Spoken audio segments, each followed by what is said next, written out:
Salut à tous, c'est Cyril71, bienvenue dans cette nouvelle vidéo. Nous sommes le jeudi 4 avril 2024, on se retrouve pour un nouveau point météo.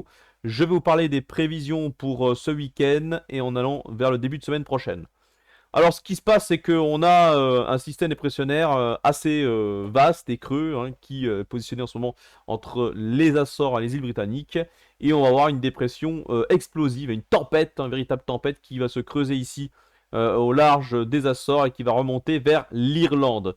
Cela aura pour conséquence sur notre pays de faire remonter un dôme anticyclonique particulièrement solide directement depuis le Maroc et l'Algérie. Ici, hein, vous voyez ce dôme qui se met en place, hein, de haut géopotentiel.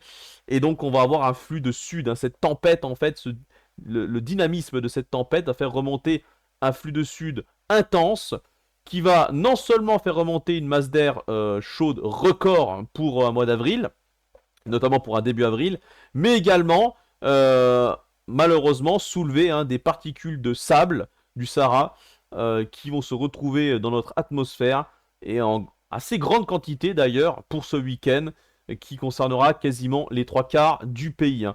Donc tout ça est lié, vous voyez, à cette tempête vraiment monstrueuse hein, qui remonte au sud-ouest de l'Irlande. Donc c'est ce qui explique hein, vraiment ce flux de sud intense, dynamique, avec donc un temps sec, un temps chaud, comme en plein été. Des records de chaleur sont attendus. Voilà, entre 25 et 30 degrés quasiment sur plus de la moitié du pays, hein, entre la moitié et les trois quarts du pays. Donc c'est vraiment exceptionnel pour un début avril, ce qui va se passer là pour ce week-end. Alors, il va falloir également préciser que par rapport à cette quantité de sable dans notre atmosphère, cela pourrait limiter la hausse des températures par rapport aux rayons du soleil qui pourraient être voilés, pourraient être cachés, donc qui auraient du mal effectivement à chauffer vraiment les sols. Donc on pourrait avoir des températures un peu moins élevées que prévu sur notre pays, ou en tout cas sur certaines régions. Voilà, par rapport à ce sable, c'est important de le souligner, le ciel ne sera pas joli du tout. Hein. Un ciel ocre, un ciel parfois donc très laiteux en tout cas. Donc les rayons du soleil parfois auront du mal à pénétrer. Voilà pour cela.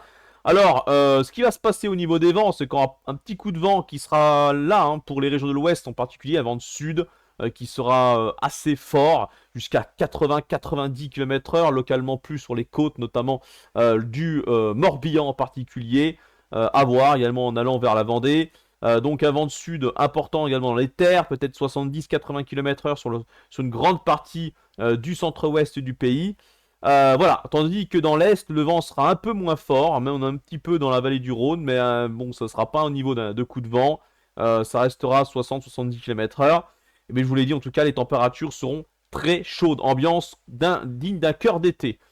Maintenant, pour la suite, hein, pour dimanche, eh ben, ça sera toujours ce blocage avec un flux de sud qui notamment sera plus important et plus durable pour la moitié est du pays, car l'ouest, alors oui, on a toujours cette tempête, hein, 950 hectopascales, donc extrêmement creuse, hein, qui sera là entre l'Islande et l'Irlande.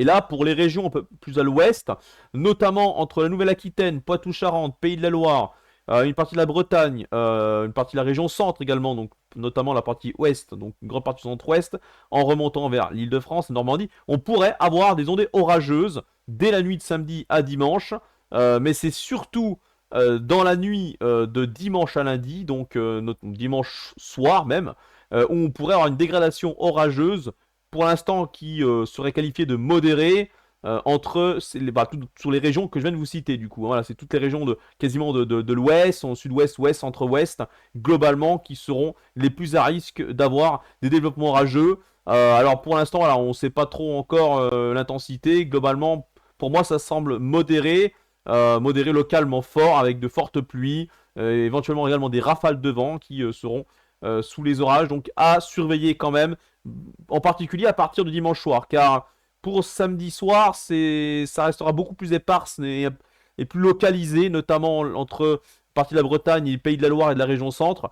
Mais à partir de dimanche soir, ça s'annonce un peu plus généralisé et organisé sur ces régions-là que je vais nous citer. À l'est, ça restera sec, bien évidemment, avec, je vous l'ai dit, ce flux de sud et toujours ce sable dans l'atmosphère. Ce sable qui commencera à retomber du coup par rapport à ces pluies pour les régions de l'ouest.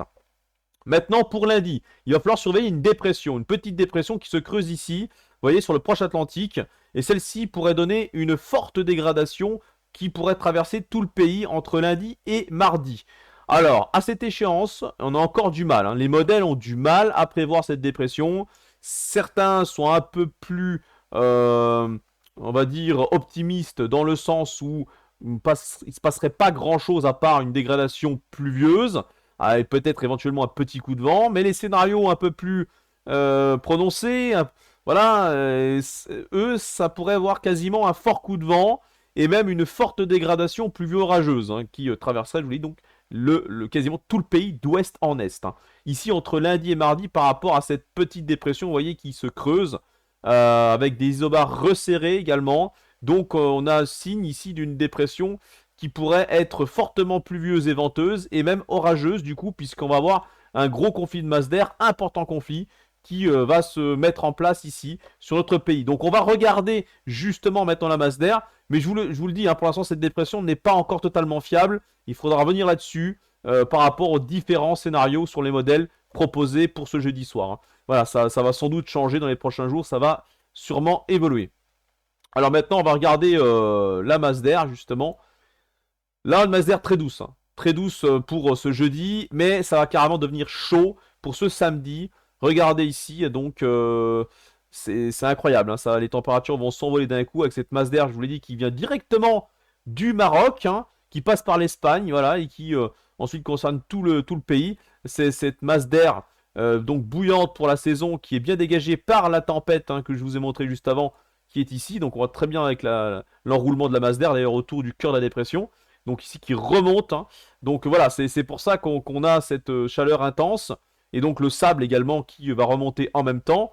Là maintenant, ce qu'on va regarder, c'est pour dimanche. Dimanche, on va déjà avoir ce conflit de masse d'air, puisque comme on a de l'humidité qui va commencer à arriver sur les régions de l'ouest et du nord, et ben on aura déjà une baisse des températures qui va se mettre en place, tandis que la chaleur résistera sur la moitié sud et la moitié est, avec ce flux de sud encore persistant ici. Mais surtout, regardez pour lundi. Lundi, on a bien la dépression, donc cette petite dépression qui arrive, et on a une masse d'air donc beaucoup plus fraîche qui arrive à l'arrière, hein, de la dépression. Et en même temps, ici, la masse d'air donc chaude qui résiste sur la partie est. Donc, fort conflit de masse d'air là pour lundi. Et regardez à quelle vitesse, avec le déplacement de la dépression, à quelle vitesse la masse d'air va changer sur le pays. On va passer quasiment de l'été à l'hiver presque sur certaines régions. On pourrait perdre pratiquement 15 degrés, voire plus, hein, sur certains secteurs en quelques heures, hein, par rapport au scénario de GFS. Alors attention, hein, c'est bien le scénario de GFS que je vous montre là. Je ne vais pas vous montrer les autres scénarios, mais il y en a d'autres qui sont différents, hein, beaucoup moins alarmistes, hein. Voilà, donc tout cela reste à définir. Mais en tout cas, ici, avec le scénario du modèle américain, on est vraiment sur quelque chose de vraiment costaud, hein. On est sur une forte dégradation possible, avec donc un conflit de masse d'air important et une chute des températures vertigineuses. On voit très très bien ici, donc, avec la masse d'air, le passage de la dépression entre lundi et mardi, hein. Mardi, on est vraiment carrément revenu dans une masse d'air carrément bleue, quoi. Voit quasiment en dessous des 0 à 850 HPA. Donc c'est quelque chose d'assez remarquable quand même, hein. Voilà, donc c'est à surveiller tout cela. Situation à suivre. Dans tous les cas, une chose est sûre, la situation se calmera après la forte dégradation possible de lundi à mardi. À partir du milieu de semaine prochaine, les conditions anticycloniques vont se réinstaller et on aura une masse d'air qui sera plutôt chaude dans l'ensemble. Il va falloir surveiller vraiment l'évolution. Vous voyez, on a déjà des réserves de masse d'air très chaudes qui se mettent en place du côté du Maroc. Donc, à suivre tout cela. On reviendra là-dessus dans les prochains jours, s'il faut, pour les prochaines actualisations. À surveiller surtout donc cette dégradation de lundi. Merci d'avoir suivi ce point météo. Bonne fin de semaine à toutes et à tous. Et à très bientôt. Ciao!